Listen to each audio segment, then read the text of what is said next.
Hi guys, Ryan Kerrigan here. Today we're at MarineMax Danvers taking another walkthrough of a Boston whaler. This is a 15 Montauk, one of their most popular models, staple model family in the whaler line.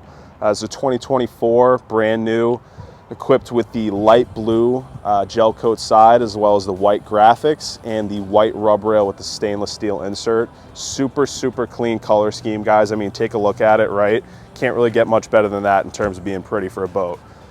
This boat is going to be standard on a trailer as well as standard with a 60 horsepower Mercury outboard, which is plenty of power for this 15-foot boat.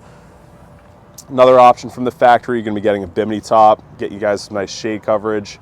The way this one is equipped, that we optioned it, was no electronics. I know that everybody has their preferences for what they want to put on the boat. If you're more comfortable with Raymarine, Garmin, Simrad, we kind of give you guys the freedom to put what you want on board, right? This boat's also equipped with the fishing package and the front bow cushion. So pretty nice option, pretty clean looking boat, guys. No frills, hose and go boat, easy to trailer, right? If you're interested, come down 10 Hudson Drive, MarineMax Danvers, or just give us a call. Happy to show you guys this boat.